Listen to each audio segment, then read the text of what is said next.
Hey everybody, welcome to BK Live. I'm Brian Vines. And I'm Aaron Watkins. Beautiful, beautiful Tuesday afternoon, right? From what we can see, right? Well, I don't know if you had the opportunity to read the daily news this morning or check online, but the Brooklyn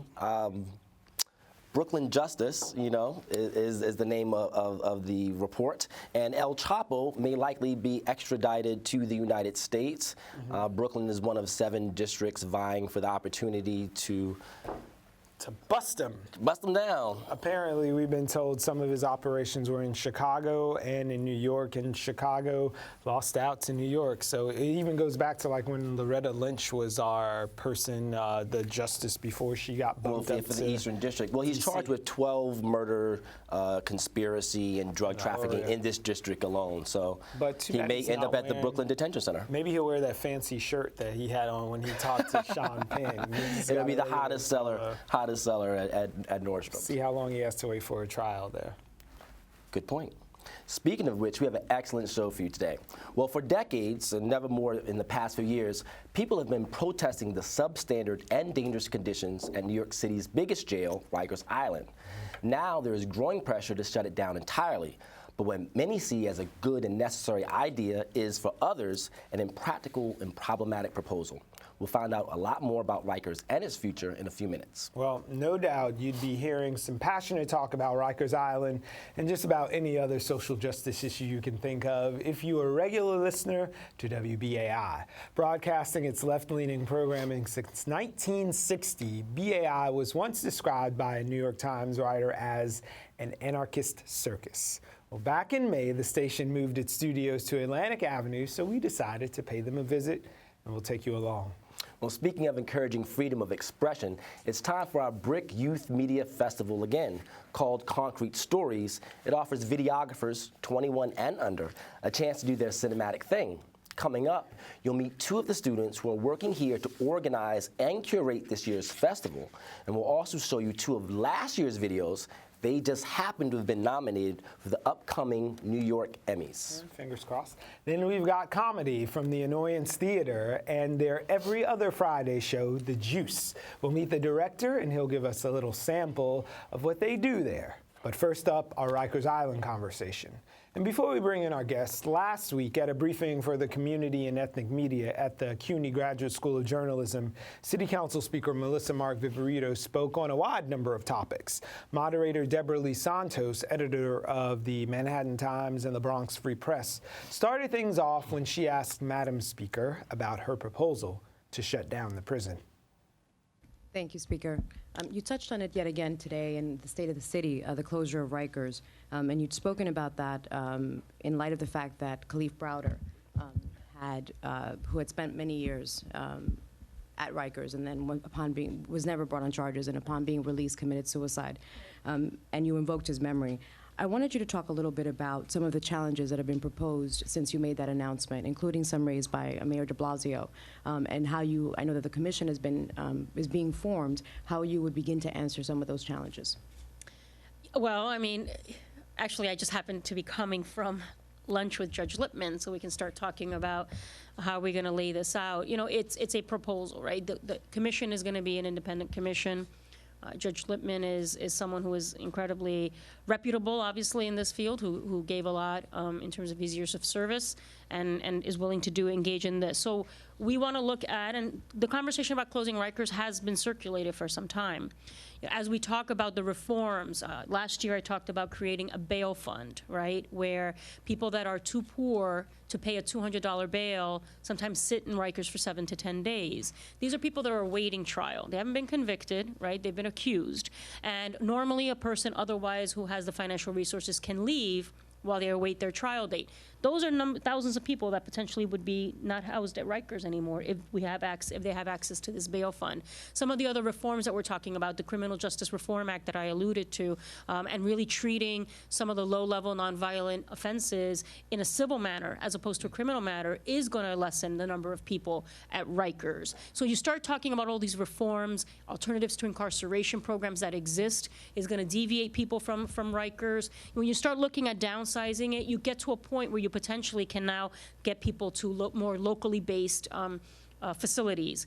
That's what the commission is going to explore. The commission is going to explore that idea, is going to put people in the room from all different walks of life, representing all sectors of our city, that are going to lay out a blueprint. So the work is we don't know what the end product will be, but clearly the conversation about closing Rikers has generated a lot of reaction. It's a bold, vision, and one that I'm willing to engage in, and I think it's a conversation we need to have. It's an outdated facility. We all know that.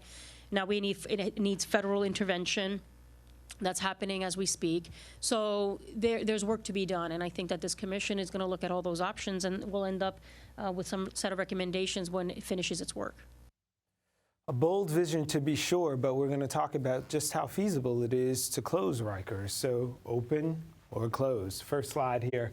We're going to be looking at the complex itself. So Rikers Island sits on a 400-acre island that serves as New York's principal jail complex. There are about 10 facilities that actually house people, including a facility for women and adolescents, the regular male inmates, as well as an infirmary, a power plant, and a bakery. It's sort of a self-sufficient little island out there. The Corrections Department also, in addition to Rikers and the facilities on it, runs 4 different borough jails in Manhattan, Brooklyn, the Bronx, and Queens. Moving on, looking at Rikers Island a little bit more in depth, there's a population of between 95 and 11,000 people floating in and out right now on a daily basis, but there are a total of about 77,000 folks who cycle in throughout the year. The capacity of the prison is about 24,000 maximum, but there's definitely safety issues when you get up in those numbers. African Americans and Latinos from low-income neighborhoods make up the majority of the inmates who are currently in Rikers. Next slide here. The latest figures, as reported in 2014, 85% of the people at Rikers Island have not had a trial or been convicted of a crime. It's a place for holding folks until they get to that point. And there are 400 people who've been at Rikers for at least 2 years without being convicted of a crime. Half a dozen have been there 6 years without being convicted of a crime. If you can imagine 6 years waiting to even be convicted of something.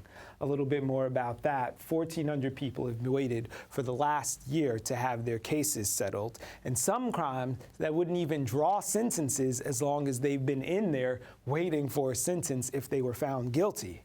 And a 2012 survey of women at Rikers found that 5.9% of them reported being sexually victimized by staff members who are at the prison. So last thing here, open or closed, it's definitely a controversial plan that's drawing a lot of attention and some great conversation. Here's Aaron. Thanks, Brian. Well, the voices asking for Rikers to be shut down seem to be getting louder by the minute, and the politics more heated over questions like, should it be shut down? Can it be closed? Where to put all of those inmates? Well, right now, we want to welcome Khalil Cumberbatch, Manager of Training and Communication at Just Leadership USA. Thanks for being on the show. Thanks for having me. And we want to welcome back Tina Luongo, the attorney in charge of criminal practice at the Legal Aid Society. And welcome back to BK Live. Hi, glad to be back. Now, Brian just gave us some amazing statistics, but first off, what are the arguments for closing Rikers from your perspective?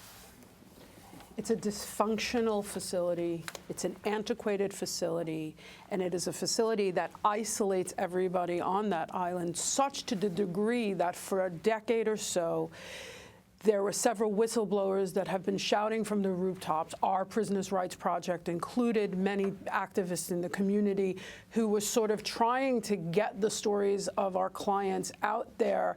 And because it was so isolated, frankly, we were shouting from rooftops on deaf ears.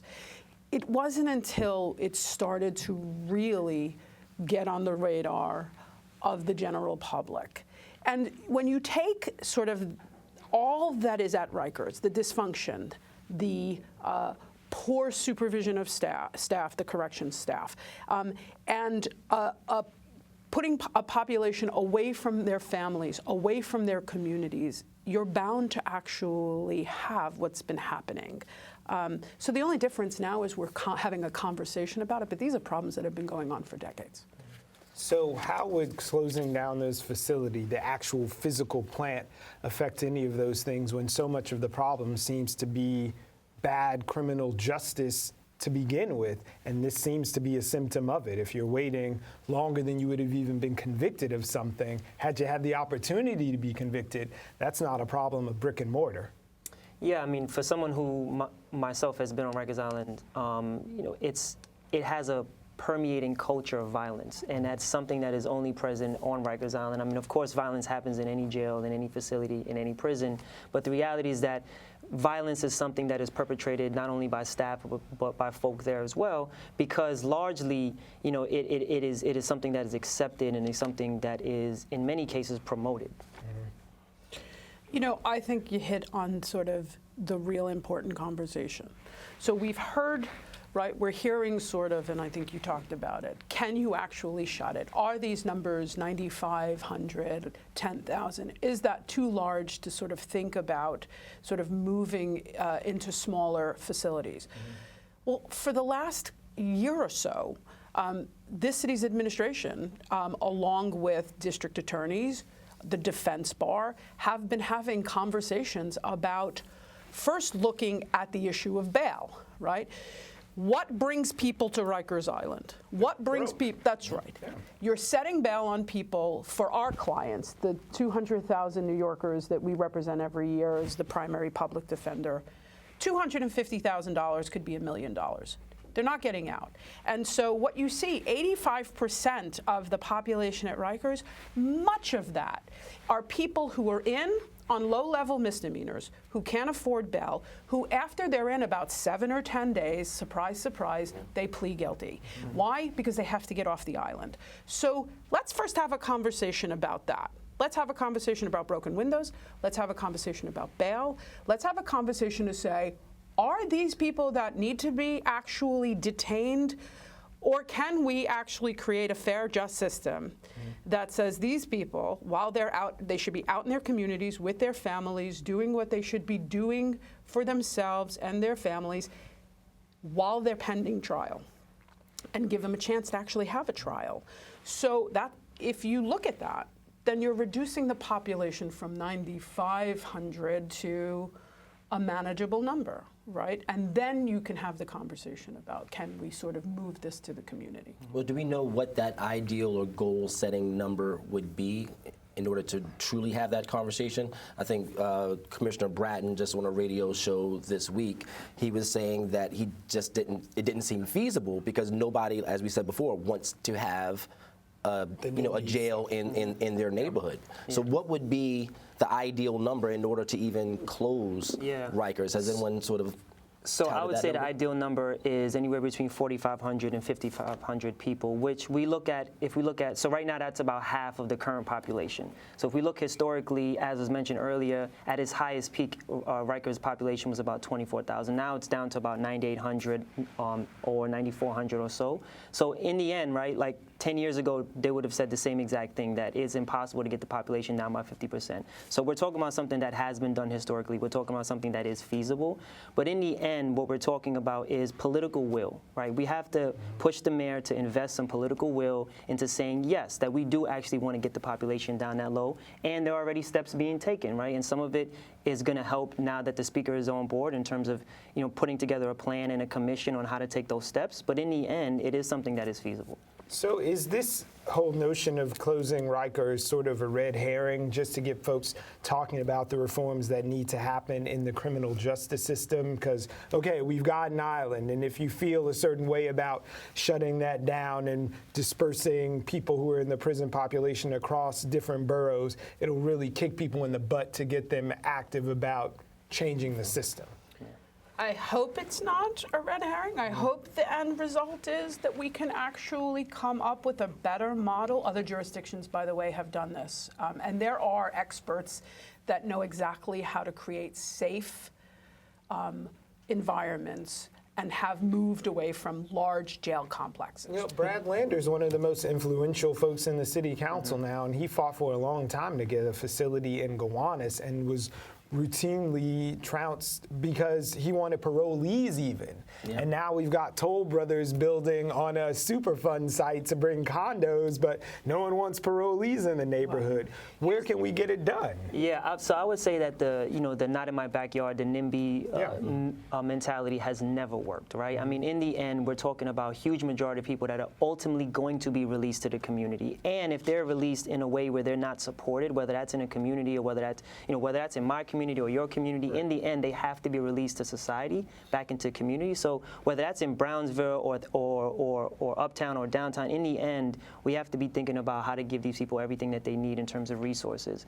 And some of that conversation is where should people be returning to, right? Because in the end, even if you've been on Rikers Island for 4 or 5 months, 4 or 5 years, if you leave with a criminal conviction, it's not hard to get back into places like NYCHA. It's hard to find adequate housing. So yes, people are going to also need the opportunity to successfully reenter and find housing. So whether that's in, as I said, in certain parts of Brooklyn or certain parts of Queens, in the end, it's a conversation that is inevitable. Okay. Now, you said about an inevitable conversation, but is there a case to be made for keeping Rikers open? So of course, I think that that's probably the easiest case to make, right? Because it's because it's talking about something that is already in existence. What we're talking about now is a bold and audacious idea. And that anytime you enter a bold and audacious idea into the conversation, people are always going to automatically revert to what they know, because people are fearsome of failing. In this case, people are fearsome of putting their name on the line, putting their reputation on the line. So yes, there's always a case to be made for the opposite side, so to speak. But what we're talking about here in the end are people.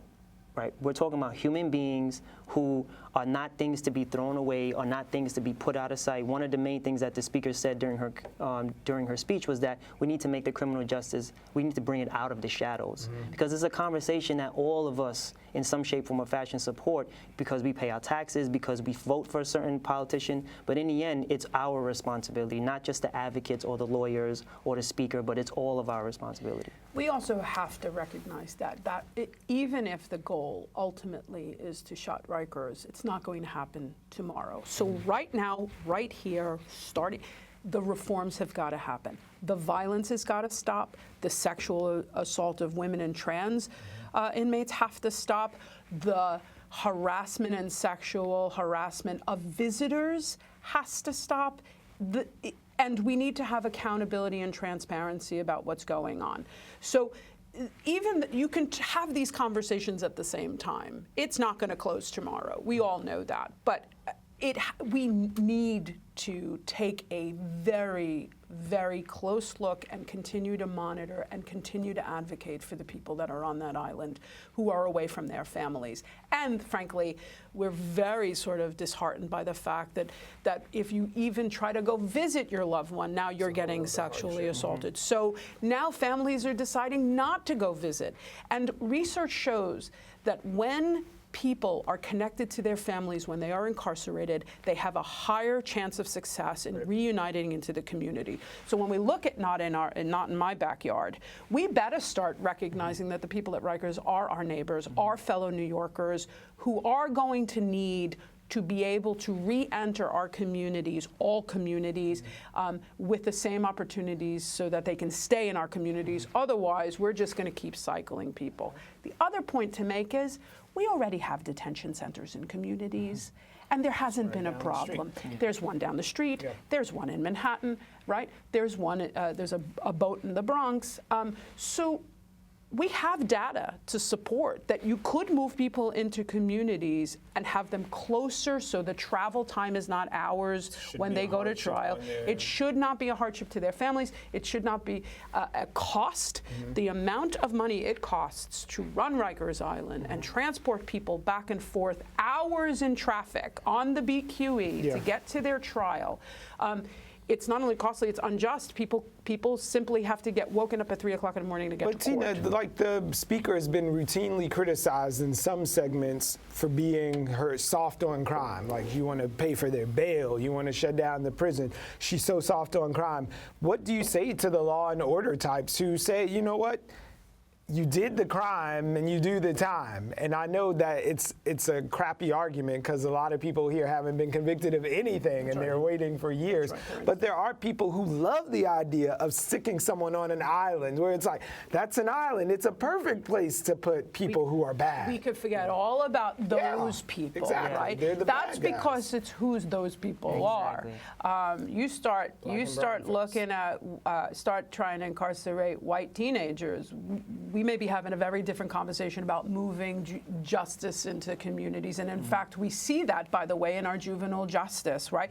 Legal Aid Society's juvenile rights practice was on cutting edge to bring kids close to home. Why do you think you had that movement, right? It was because it was so important to bring kids back to New York. Yeah, and so just to add to the point about, what I would say to someone who is totally in agreement with the idea of if you can't do the time, then you shouldn't do the crime, as you stated, right? Over 85% of people on Rikers Island have not been convicted of a crime. They are literally languishing in detention. So that's the first point. The second point is that, again, we're talking about human beings, right? We're talking about people that are going to make mistakes, but the larger conversation is really about socioeconomic issues, right? I mean, me, myself, I grew up in a neighborhood in Queens called South Jamaica, Queens. It's one of 7 neighborhoods in the New York City area that feed over 70% of the New York State prison population. And that is $1 million blocks, there's $1 billion blocks, and in the end, we're talking about people who have been given, in many cases, the lesser of two evils, but nevertheless two evils to choose from. So we've gone over, but I know Darcel Clark has been on the job for like 5 minutes, and Rikers is in her jurisdiction, and she's laid out some reforms and things. She says she reviews a list every week of people who are waiting for trial. You've got the last 30 seconds. Is that helping? Is that putting us on track to get some reform? So I think looking at who's at Rikers, how much bail they're on, and sort of making sure that they're able to come to court so that they have their due process day in court and be able to fight in court is really critical. And I hope that some of her reforms will sort of bring to bear, and we will certainly keep having the conversation as the public defender as to what's important and what we should be rolling out in every single county in New York City. And accountability should be both for people who are on Rikers Island as well as correctional staff. Okay. Thank you both for coming. Thank you for having us. Thank you. Thank you. All right. Well, 45 years ago, WBAI radio broadcast round-the-clock readings of Tolstoy's War and Peace. Over 4.5 days, more than 200 people worked their way through the entire novel. Now, please don't worry. Brian and I are not creating that experience here. But we are about to take you into the hallways and studios of this legendary station, now just a few blocks away from us on Atlantic Avenue. Check it out. This is Phil Donahue. And you're listening to WBAI New York, 99.5. WBAI is a commercial-free, listener-sponsored radio station. We've been on the air for 56 years. Malachi McCourtier on Talk Mac with Corey Kilgann and with John McDonough. We have more people in prison than any other country, over 2.5 million people. 25% of people convicted are wrongfully convicted. And that means then that there are thousands and thousands of people in prison for crimes they were not guilty of committing. CBS is not really that different from NBC, which is not really that different from ABC. What you're going to hear today at WBAI is different. Pacifica Radio, WBAI at 99.5 FM and WBAI.org on the web. WBAI has relocated to Brooklyn, and it's always been a Manhattan-bound entity. But here we are on Atlantic Avenue. We were displaced by Hurricane Sandy. We were at 120 Wall Street. 120 Wall Street is right on the East River. It's the last building on the East River on Wall Street, and the storm surge came and the water inundated the cellar below, compromised all the equipment, so we had to leave there, and now we're here at 388 Atlantic Avenue. We had lost a lot of our staff after Hurricane Sandy. We went from probably a staff of 30-some people down to less than 10 people. I mean, that's very extreme. We have a core staff of volunteers that help with the premium fulfillment.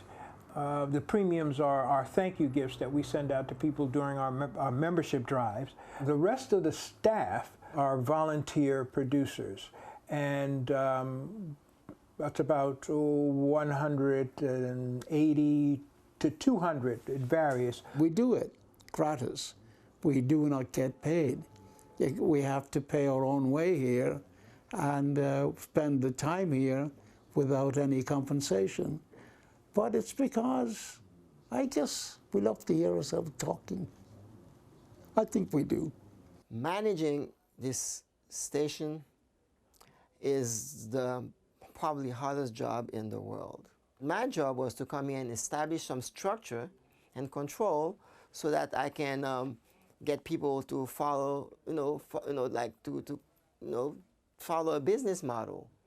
And what am I doing this to? I'm doing this to a bunch of people whose motto is they are against the status quo, they are against any form of structure, they are anarchists.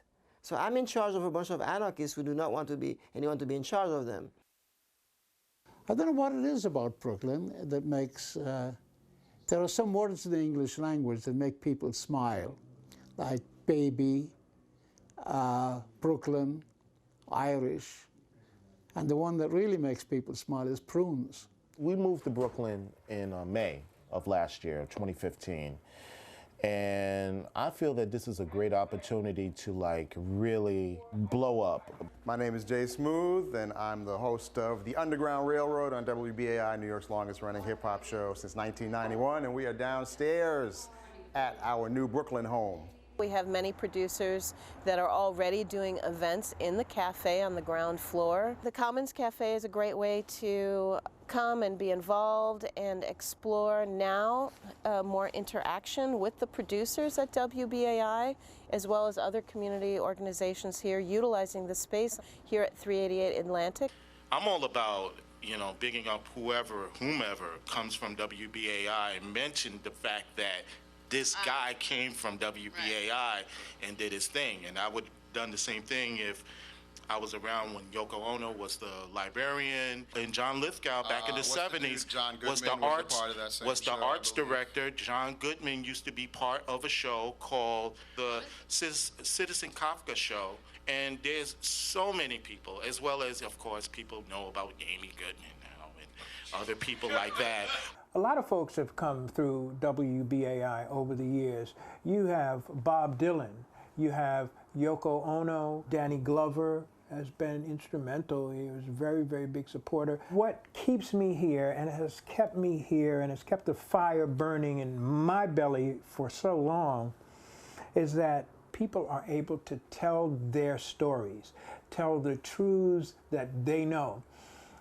Whether it's somebody telling a story from the Holocaust, somebody telling a story about their sojourn from Cambodia during the 1970s, somebody like my father, I'm able to have him tell his story because I sat down with him and asked him what it was like as a young kid in the 1930s growing up in Depression-era Virginia, the Old Dominion, by the way, what it was like. We can tell our stories here, and we can tell our stories in a long format that you just can't do anyplace else. WBAI, speaking truth to power for over 50 years. You have very few powerful media outlets that are... All right, WBAI, they've been a great partner to us on some of the town halls. So Absolutely, thank you so much. If you're not watching us, you can listen to them. Listen. Well, up next, we'll meet two of our hardworking student interns who are busy putting together this year's Youth Media Festival, Concrete Stories. Two of last year's entries won New York Emmy nominations, and we're going to watch one of them right now. Here's Work Hard. Checking, savings, stocks, and bonds. So many ways to invest, I can't go wrong. I'm in the game to win, and I ain't quitting till the end. I work hard, I get paid. I put my money in the bank so I can save. I stack it up, I watch it grow, and one day I'ma run a show. I work hard, I get paid. I put my money in the bank so I can save. I stack it up, I watch it grow, and one day I'ma run a show. You gotta take risk if you wanna remain financially stable and able to gain more profit, more wealth, and not be the same as the people out there spending their lane. No cash, cause they spend it all day. And ain't no cash checking for me. I got my checks, save them at TD. TD. TD. I got my checks and save them at TD. I work hard, I get paid. I put my money in the bank so I can save. I stack it up, I watch it grow. And one day, I'ma run a show. I work hard, I get paid. I put my money in the bank so I can save. I stack it up, I watch it grow. And one day, I'ma run a show. I'm a boss, I hold shares of Fortune 500s. My savings account is big and I love it. I invest in money I earn each day, cause I can spend it in all kinds of ways. People look at me and they know I got money, cause I invest and ain't nothing funny about being broke, cause it ain't no joke. You better read a book if you have any hope. Being broke, it ain't no joke. You better read a book if you have any hope. I work hard, I get paid. I put my money in the bank so I can save. I stack it up, I watch it grow. And one day, I'ma run a show. I work hard, I get paid. I put my money in the bank so I can save. I stack it up, I watch it grow. And one day, I'ma run a show. Checking, saving, stocks and bonds. So many ways to invest, I can go wrong. I'm in the game to win, and I quit until the end. Checking, saving, stocks and bonds. So many ways to invest, I can go wrong. I'm in the game to win, and I quit until the end. Work hard. Real hard. Well, if you are 21 and younger and are either already making videos or you're interested in getting behind the camera, you have about 7 weeks to see if you can match or even top what we just saw, which, as we said, got an Emmy nomination this year. April 14th is the deadline for submissions to the 2016 Concrete Stories Brooklyn Youth Media Festival, and the actual event happens right here at BRIC House on May 25th. That's right, mark your calendars. There are 7 young interns who've been donating their time since November to make the festival happen, and 2 of them are with us now. Amy Traoré, welcome to BK Live. Thank you for being here today. And we also want to welcome Michael Williams. Thank you. Welcome to BK Live, sir. Okay, your hair is absolutely beautiful. I just want to say that and start off. Can you both tell us, a little bit how you got started in film, but more specifically first, I think Michael's going to answer this question. What is Concrete Stories, and why was there a need for a youth media festival? So Concrete Stories is New York's only youth-produced and curated film festival, and we have a focus on unique stories that have been overlooked. And it's the general trend that because people are young, they tend to be taken with less credibility, or that the stories that they have to tell are not of as much seriousness. So we hope to be able to break that model through our showing of these films. So Amy, what's it feel like to be actually in the driver's seat helping to lead a youth film festival as a young person? Oh my gosh, it feels so amazing. Yeah. It's just, I love how they give us the ability to feel like we're in control, and we actually are, and it's just so amazing here. I love what we're learning, how it's so fast, and it's not that hard, but I love it here. It's amazing. Well, what are some of those things that you're learning that aren't hard? Well, you're a natural. She works hard. We've been learning about marketing and outreach and how to promote BRIC itself and the Concrete Stories. I'd like to add as well, we've also done a ton of video editing. We've edited pictures, we've done photography, just a really diverse number of things you could do. Well, I understand you 2 also contributed and designed the flyer. Yes. Okay, tell us about that. I'm actually on the front of the flyer. Oh, so of course he designed it. Yeah. Just put myself right there. Yes, we wanted to go with something different. As you can see, we tried to change the black and white or something, but we had to stick with what was originally there for BRIC. So we were able to put him on logo, and it just worked out so well. The shooting, it was it was such a hectic day, but it all came through so perfectly. All right, poster boy. So how are these skills transferring to the rest of your life? You're here working and putting together film festivals. Is it bleeding over into other things? Definitely. I think the knowledge of being able to plan an event of this nature is something that would be really beneficial for anyone. But myself in particular, I'm an aspiring investigative journalist, so having these kinds of skills behind the camera is something that I think will definitely come in handy as I pursue my career. Very cool. I was going to ask what you wanted to do when you grow up, because you're already working, maybe a future intern, but I got to keep my eye on this one. You definitely got to keep both eyes on that one. You know, I have to ask you, it's always a great opportunity to come on TV and sort of shout out your people. What high school do you attend? Well, I go to BCAM High School, which is Brooklyn Community Arts and Media. It is focused around arts and media. Yeah, so that's my high school. Okay, and what about you? I go to Millennium Brooklyn High School, which is rated one of the best in New York. He's always getting the plugs in. This is Michael. He's always getting the plugs in. So what kind of stuff are you guys seeing, and what do you anticipate? Is there a hole that you'd like to let people know with some type of film or segment of the population that hasn't been represented yet? Well, we're accepting submissions from really any kind of creative category that you can think of, whether it be animations or music videos, documentaries. But there's really something for everybody, I think, at this event when it does come along, whether you're interested in social justice, whether you're an artist. I know Amy is an artist, whether you're into photography. So really showing the talents and abilities of young people is what our aim is.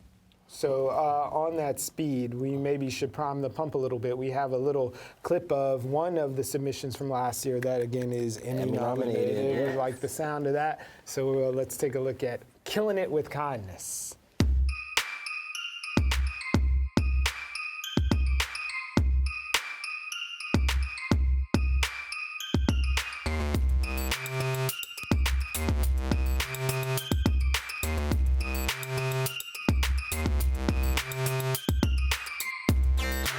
I'm an aspiring investigative journalist.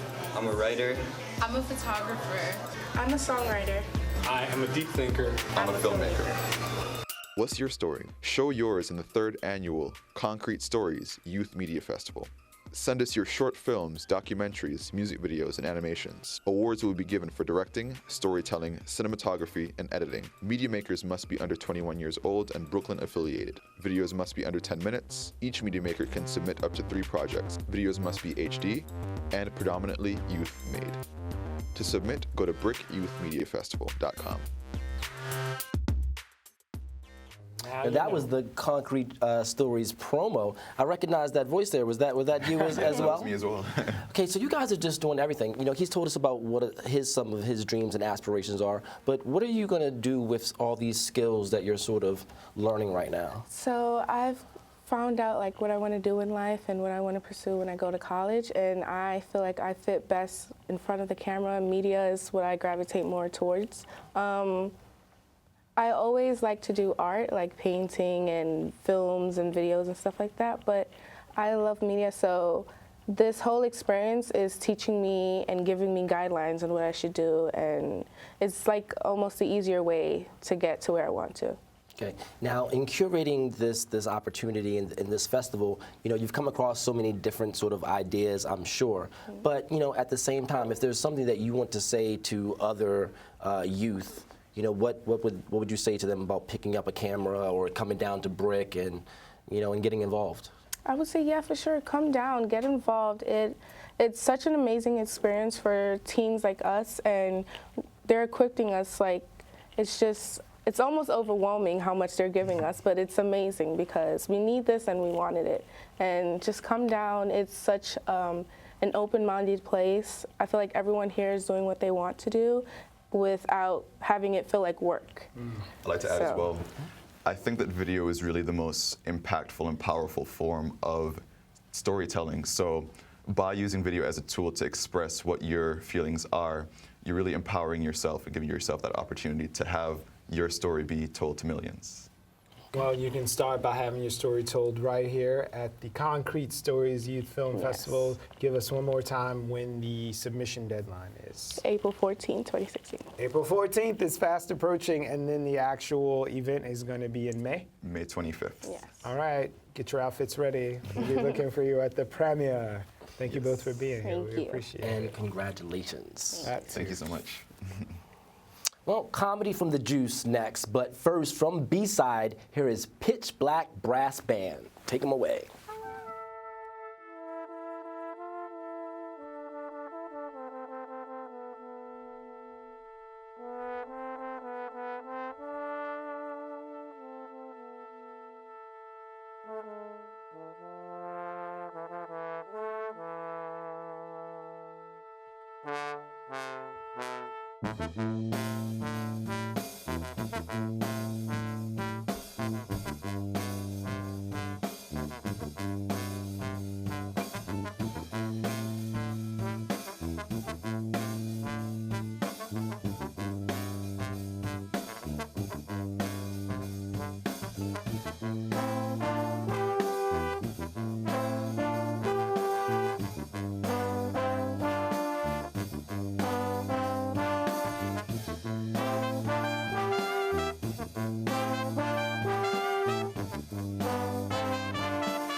Well, at the corner of Bedford Avenue and South 5th Street in Williamsburg, you'll find the Annoyance Theater, New York, which, like yours truly, is from an important city, Chicago. Improv and sketch comedy classes and performances are offered there, and every other Friday night, one of our next guests directs a show called The Juice, which boasts a lineup that includes, quote, anything weird. Weird. From the Annoyance Theater NYC, we wanted the executive director, Philip Markle. Welcome back to BK Live. Thank you, guys. Thank you for having me again. So, now we're going to see something? Yes, I think we can cut over right now to a little performance from The Juice. And Carmen Christopher and a performer, the #1 Juice fan, Brian Marks, are here. They're going to show you what the show's all about. And we'll let them take it away. Yeah. Get off me.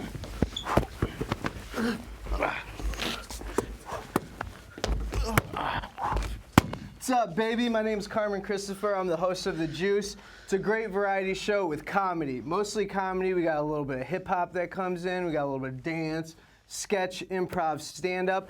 I'm the best comedian in the world. We have the other best comedians there as well. But believe it or not, I'm kind of done with comedy. Ever since they took In Living Color off the air, I'm done with it, baby. The real reason I'm here... Shut up, Brian.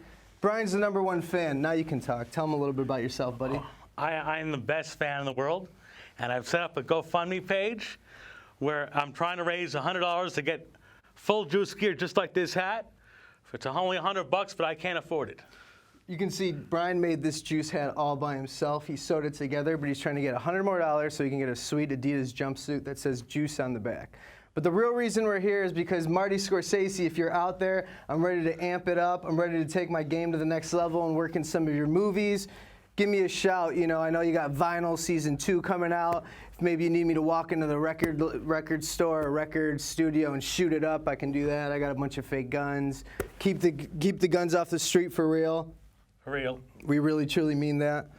Tell them something about yourself, Brian. I am still the Juice's #1 fan. He's still the Juice's #1 fan. He's a good all-around guy who likes to have a good time. I like to have a good time. Best thing about the Juice, the show, is a lot of people after the show, they hook up. So A lot of hooking up. Come watch the show. Hey, this guy got me laid so many times. I got this guy laid over 150 times. 150. Before he met me, the guy was sleeping in his bed doing the dirty stuff, you know, that we can't talk about. All right, hey, Marty Scorsese, what, you need a new Pesci, a new guy for the Goodfellas movies? Very I'm funny your guy. Very funny guy. Very funny guy. Hey, if you need this guy too, let me know. Give us a shout. Here we go. Here we go. My bad. Here you go. I am dating somebody, so if you try to hook up with me after the show, I can't do that, but a lot of people will be hooking up in the theater and around the audience and around the bars and the other. Brian, can you tell me a little bit about that? 150 times I got laid. 150. So many times. Hey, we're just having fun out here, so, have a good day and come to the Juice, and we'll go ahead and kick it back to the host. Thanks for having us. Thanks for watching 2 of the best comedians in the world. All right, ladies, you've been warned. Don't love him like you do. You will not be looking to hook up after I want to be the the show. Juice's #1 fan. I'm definitely going to be in the You're audience. number Like, 2. yeah, there goes. Everything they just said was 100% true. Okay, Yeah. so Philip, Yeah. please tell us a little bit about the Annoyance Theater. What's Great. going on over there? Pretty annoyed. Yeah, well, it's been a year and a half since we were on BK Live. Yeah, and welcome back. Thank you. Back then, we were just here teaching classes in improv comedy. We had just moved from Chicago, and then last December 2014, we got a theater. Actually, 2014, and then we've been around for a year now. And we're up to now having 18 shows a week, Wednesday to Sunday nights. The Juice is one of them, every other Friday at 10:30. And we've got, between classes, like 700 people took a class last year, and like 10,000 people came and saw a show. So we're on Bedford Avenue, and it's just been amazing, the reception in Williamsburg of bringing comedy to North Brooklyn. Are you worried about the L train shutting down? I've thought a lot about that. My theory is it's going to trap all the Williamsburg people. The Billyburg people are going to have nowhere to go. I've heard that theory. I mean, we got $5, $10 shows. I mean, they're not going to take a cab to Manhattan. They'll come to the Annoyance, maybe. So how often do you guys do shows? If you're not there for a class, when can you just come and be a laughing audience member? You can come. There's shows Wednesday to Sunday nights, and there are also shows that you can get up on stage and perform in. You yourself can get up on stage. Yeah, every Thursday at 7, we have I'm show. not prepared to get up on stage and perform. Right. Aha. There is no time like the present. Improv, like you can be really supported at the Annoyance. Like it is a freaky, fun space. There are no rules. Everyone is there to just feel empowered about themselves. So I find that even the jams, like the Thursday at 7 one I'm saying, like those can be awkward at times. And other times I've done a jam, the Annoyance, it feels very supportive. It sometimes feels just like a clubhouse, and people are having the time of their lives. I love that sense of community. It's very rare to be like part of a brand new theater and see an organic community like that forming. Of those two performers, Carmen did shows in Chicago with the Annoyance. Brian was a student that came up through our classes out here, and now they're the two funniest comedians in the world. So when you look at the theater landscape in New York versus Chicago, where there is all the second cities and the whole improv thing, how do you find the difference between the two? The Chicago feeling was always like, there was always a huge family in Chicago. Everything was more low-key in my experience there. New York is a little bit faster paced. Some people are here to like really hit improv comedy hard and they want to make it. Same thing in LA. What has kept me sane, actually, is the fact that I work at a comedy theater that does feel like a community. It doesn't feel like there's a lot of egos. It doesn't feel like there's a lot of like, I am better than you. Maybe because it's new or everyone's just chill. It feels like one big extended family. And I like that a lot. We're trying not to, as much as we can, avoid like the hierarchies and the pressure that New York can bring on and just create a freaky space in a dungeon of a basement in Williamsburg, Now, I have to ask, is this more for people who have a comedy background, who are looking to just, take over the world one laugh at a time? Or is this for somebody who's maybe thinking about, I'm trying to get out of my comfort zone, I've always wanted to try this before, like, am I going to be heckled out of the place if I'm a newbie? No, I mean, first of all, I think improv classes are good for everyone. I think if every elementary school kid took improv classes, this would be a much happier place. Because improv is about accepting everything that's going on around you without judging it. It's about empowering yourself and finding your voice, and then also saying yes to other people's ideas. So all of that creates a really safe space. I think anybody can take an improv class. I think for people that want to make a career out of it, there's certainly a home for them at the Annoyance as well. It's really about, like, the Annoyance to me is about finding your voice and what is going to serve you in comedy. And people are allowed to do shows there that don't work, and then there are shows that have huge successes and run for months, and it's all cool. It's just about finding your voice. So one of the shows that's been running for months, this is the hard journalistic question. Yes. The Juice and its connection to Tupac. You have to ask Carmen about that. Oh, I think he's coming right now. To the light. Or OJ, here he is. Carmen, what's the inspiration for The Juice? The inspiration for The Juice is the movie The Juice with Tupac. At the end, it's like, hey, you the Juice now. Well, now that I'm in Brooklyn, I'm the Juice now. So come check out The Juice. That's pretty good, right? That's great. Asked and answered. Yeah. That was like the last line of the movie. You got the juice now. I thought he was talking to me in the movie. Apparently, you're in New York now, so how's the transition been from Chicago to The transition's been NYC? fabulous. Yeah? Yeah. All right. From one Chicago into another, there you go. Hey, It gets easier. You guys like it here? I love it. Cool. There's no place like New York. No place like Brooklyn. Brooklyn #1. Brooklyn #1. So what's the improv scene in Brooklyn then? Yeah, we're the first that I know of comedy theater in Brooklyn. There's another one that opened up around the corner from us called the Experiment Comedy Gallery. It's sort of all, the underground Brooklyn scene, stand-up scene has been going on forever, but I think we're the officially first comedy theater that sat down there, and that was really important to us. We didn't want to go to Manhattan. We wanted to locate ourselves in Brooklyn. Do you guys rumble with the underground kids? Is there like a fight after every show on a Friday night? An improv fight? No fights, mostly hookups. Yeah. Again to the hookups. Make love, not war. 150 times for Brian over there. All right, well thank you so much. Thank you for having us. Thanks for having us. So when is the next performance of The Juice? It's this Friday, 10:30 p.m. Be there. It's $5. If you send me a Facebook message, I'll get you in for free. And you're guaranteed to hook up later, so not with him, but with an audience member from the underground. So come to The Juice. Make it 151. No plans after. You got a whole night ahead of you. Awesome. You guys gonna be there? Yeah, I'm ready for a hookup. I'll get you. Absolutely. I'll be the Juice's #2 fan. Cool. All right, ladies, love them like you do. Well, our main topic on tomorrow's BK Live will be an oldie but a goodie. welfare. During Bill de Blasio's time as mayor, the number of New Yorkers on welfare has climbed, and Jared Murphy of City Limits and his guests will get into why this is happening now and just what it means for our city. And for Black History Month, photographer Jamel Shabazz will show us some of his images of a Coney Island tradition, the annual tribute to the ancestors of the Middle Passage, where people come down to the water's edge to honor the memory of Africans who died en route to slavery here in America. And then we're going to visit two very different scenes. First, an open source gallery in Park Slope. It's a storytelling collective, How to Build a Fire. Then in Bed-Stuy, a youth basketball program called I Got You. Thank you so much for watching. Have a great day, Brooklyn.